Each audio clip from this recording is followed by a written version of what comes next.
बिल्कुल, आज कार्यकर्ताओं में जबरदस्त उत्साह का संचार हुआ है। वैसे तो उत्साही रहते हैं मेरे वाले कार्यकर्ता सारे, लेकिन जिस प्रकार से 8 निर्विरोध का चयन होना और उसके बाद में जिस प्रकार से आपसी सहमति से सारे के सारे कार्यकर्ता इस चुनाव में भाग ले रहे हैं हर्षोल्लास के साथ में, वो अपने आप में देखने वाली चीज़ें हैं कि नवलगढ़ और मुकुंदगढ़ दोनों के अंदर कांग्रेस का बोर्ड बनाएंगे, एब्सोल्यूट मेजोरिटी से बनाएंगे।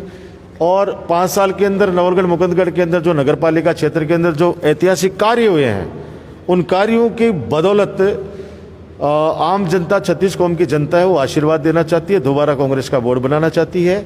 कल से मैं भी हर वार्ड के अंदर आम जनता से सीधा रूबरू होऊंगा, मीटिंगें शुरू करेंगे चुनावी कार्यालय के उद्घाटन के माध्यम से और सीधे संवाद करूंगा। और मैंने आज सभी मेरे प्रत्याशियों से बात भी करी है, सभी साथियों से, कि आप लोग पिछले 3-4 दिनों से वार्डों में घूम रहे हो तो क्या समस्या आ रही है। तो समस्याएं कोई विशेष काम नहीं है, चिकित्सा, शिक्षा, सबसे लोग खुश हैं और कानून व्यवस्था से भी बहुत खुश हैं। सिर्फ कहीं पे गंदे पानी की निकासी या कहीं कुछ घरों के अंदर पीने के पानी की समस्या है, 2 चीज़ें बताई है लोगों ने। कहीं पे बिजली के तार कोई नीचे हैं तो आज मैंने अधिकारियों को कह दिया वो सारी चीज़ें कर देंगे वो।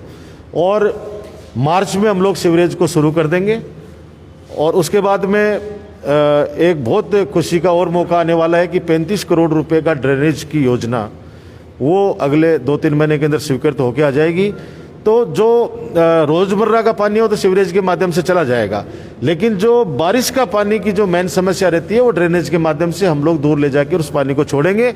आगामी, मैं जहाँ तक कह रहा हूँ, आगामी 50 सालों तक गंदे पानी की निकासी का समस्या हमारे नवलगढ़ में नहीं रहने वाली है। बाजार की रोडें शानदार बनी रही, आप देख रहे हो, समय लगता है, लेकिन मैं नवलगढ़ की जनता से, मुकुंदगढ़ की जनता से हाथ जोड़ के अपील करना चाहता हूं कि आपके सामने हमारे प्रत्याशी हमने आपको सौंप दिए हैं। आपके डॉक्टर राजकुमार को आपने हमेशा आशीर्वाद दिया है और मैं उम्मीद करता हूं कि आप लोग जिस प्रकार का माहौल है, जिस प्रकार से उत्साह है, तो मैं जहां तक समझता हूं कि हम लोग ऐतिहासिक सीटें नवलगढ़ में लेंगे और ऐतिहासिक सीटें मुकुंदगढ़ में लेकर दोनों जगह नगर पालिका का बोर्ड बनाएंगे, कांग्रेस का बोर्ड बनाएंगे। नसीब हूं कि नवलगढ़ के अंदर कार्यकर्ताओं ने खूब दावेदारियां की। 45 वार्ड हैं तो टिकट तो 45 को मिलेगी। सभी कार्यकर्ता मेरे लिए अनमोल है, मैंने कहा बहुत जान से ज़्यादा प्यारे हैं। अब वो कुछ लोग नाराज़गी जता रहे हैं, नाराज़गी जताने का हक भी है, क्योंकि टिकट के लिए उन्होंने पुरजोर सब जोर लगाया, पूरा जोर लगाया, लेकिन एक ही व्यक्ति का हम लोग डिक्लेरेशन कर सकते हैं। तो मैं उनसे भी हाथ जोड़ के अपील करता हूं कि मैंने कभी भी किसी भी कार्यकर्ता को या किसी भी आम जनता को, कोई भी मेरे पास आया, मैंने कभी नहीं कहा कि फलाना आदमी को साथ लेके आओगे तो ये काम करूंगा। मेरे पास जो है उसका काम किया, मैंने सेवा की उनकी। कभी भी इस बात का एहसास नहीं होने दिया कि वो चेयरमैन नहीं है, पार्षद नहीं है, सरपंच नहीं है, प्रधान नहीं है। मेरे लिए तो छोटे छोटे कार्यकर्ता मेरे सर माथे पे है। इसलिए वो मैंने ये बात कहना इसलिए ज़रूरी हो गया कि कांग्रेस का हाथ पे जो चुनाव लड़ रहा है वो डॉक्टर राजकुमार खुद लड़ रहे हैं। मेरे रेस्पेक्ट का मामला है, क्योंकि नवलगढ़ का और मुकुंदगढ़ का बोर्ड बनेगा तो आपके डॉक्टर राजकुमार का सम्मान बढ़ेगा जयपुर दिल्ली तक। और मैं जहाँ तक समझता हूँ कि जनता इस बात को समझती है। तो मैं तो उन सभी मेरे जो कार्यकर्ता, जो रूठे हुए कार्यकर्ता जो सामने चुनाव लड़ रहे हैं, उनसे भी हाथ जोड़ के विनती करता हूँ कि इस बार मौका नहीं मिला तो अगली बार मिल जाएगा। आज जो सब युवा हैं, मैं बैठा हूँ, और जिनको टिकट नहीं दे पाए, हो सकता है कि उनको हम लोग नॉमिनेट कर दें नगर पालिका में, या सरकार की तरफ से अभी तो पूरे जिले के बोर्डों के अंदर नियुक्ति होने बाकी हैं। तो मैं ऐसे कार्यकर्ता जो पोटेंशियल रखते हैं, जिनको काम करने की ललक है, उनको हम लोग संगठन के अंदर भी लेके जाएंगे। उनको हम लोग सरकारी जो बोर्ड हैं उनके अंदर भी जिला स्तर पे और ब्लॉक स्तर के ऊपर जो भी है उनके अंदर हम लोग उनको जोड़ेंगे। और जिम्मेदारी हर कार्यकर्ता को मैं देना चाहता हूं, लेकिन अगर वो लोग चुनाव लड़ रहे हैं तो मेरी उनसे हाथ जोड़ के अपील है कि वो कांग्रेस के सिंबल के साथ खड़े होके और उनकी मदद करें ताकि मुझे ताकत मिले। आम जनता से अपील करना चाहूँगा कि विकास के कार्य कराना, उनके लिए पैसा सरकार से लाना, भामाशाहों से लाना, वो काम मेरा है। लेकिन ग्राउंड स्तर के ऊपर जब काम होता है उनके वार्ड में, तो वार्ड के लोगों की जिम्मेदारी बनती है कि वो उसकी मॉनिटरिंग करें, क्योंकि उस ठेकेदार है, वो ठेकेदार अगर आप ध्यान नहीं दोगे तो वो हो सकता है कि वहाँ मिट्टी भी डाल जाएगा। अगर वहाँ मोहल्ले वाले अगर इकट्ठे होकर काम करें, मोहल्ले वाले अगर इकट्ठे होकर उस पर मॉनिटरिंग करें कि साहब इतना बजट आया और इतनी सीमेंट डलनी चाहिए, इतना लोहा डलना चाहिए, तो तो मैं कह रहा हूँ कि वो काम बहुत अच्छा होगा। तो ये जिम्मेदारी तो आम जनता को लेनी पड़ेगी। आज जैसे अस्पताल बना तो उस समय आपको पता है रात रात भर अपन मॉनिटरिंग करते थे। आज बाबा साहब भीमराव अम्बेडकर छात्रावास बना, हम लोग रूम में क्या क्वालिटी है, क्या उसमें किस कैटेगरी से वो लोग काम कर रहे हैं, ठेकेदार कौन काम रहा, अपने पूरा ध्यान दिया।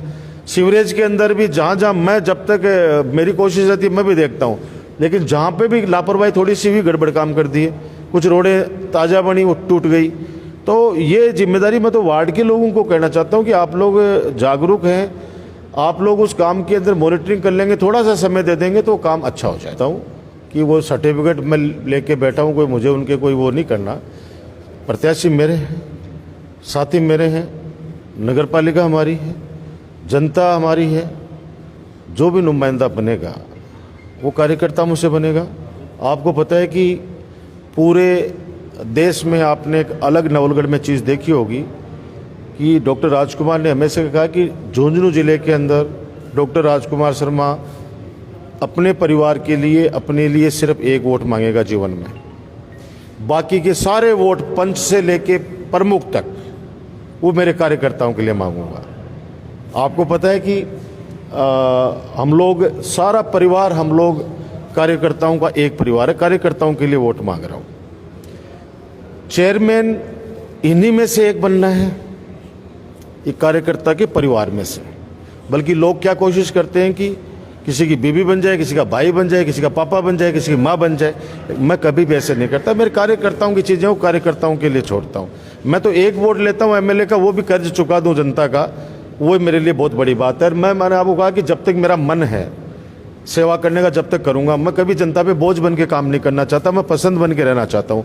जब तक पसंद रहूंगा, जब तक मैं काम करूंगा। जिस दिन लगेगा कि अब मैं बोझ बनने जा रहा हूँ तो मैं खुद ही कह दूंगा कि भाई अब अपने बस की बात नहीं है, अब आप देखिए सब कुछ। इसलिए कार्यकर्ता को जिसका भी चयन होगा वो हम सामूहिक रूप से करेंगे।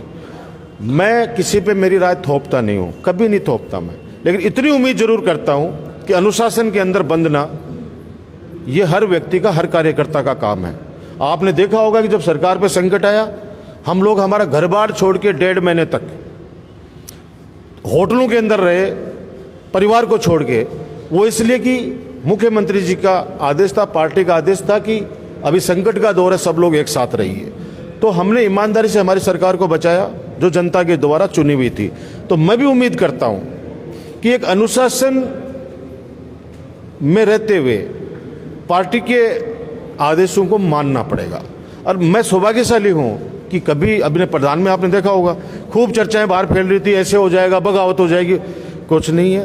एब्सोल्यूट मेजॉरिटी से हमारे प्रधान बने। और यहाँ भी ये चीज़ है, सर्वसम्मति से सब पार्षदों के अंदर सहमति बनाते हुए। और मैंने अभी भी कहा है कि चेयरमैन कोई भी बना हो बने, हमारा एक एक कार्यकर्ता चेयरमैन है। जब विधायक को मैंने इस तरह से लेके चला गया कि आज एक एक बच्चा, छोटा सा बच्चा है, वो भी ये कहता है कि मैं राजकुमार से मिला देता हूँ आपको।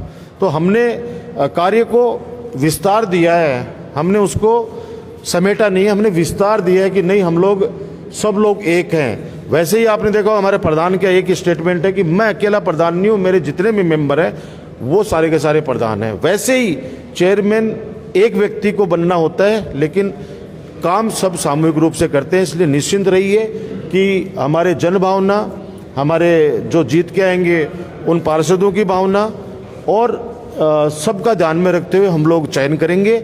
और अनुसार जो ये सर्टिफिकेट वाला जो मामला है ना, ये चीज़ें तो एक देखो, जो काम को संभालते हैं आप, बैग की जिम्मेदारी किसी व्यक्ति को देते हो तो हिसाब किताब उसी को रखना पड़ता है। वो वाली चीज़ें हैं, तो मन से सब लोगों ने रखवाया तो वो उनकी अमानत है।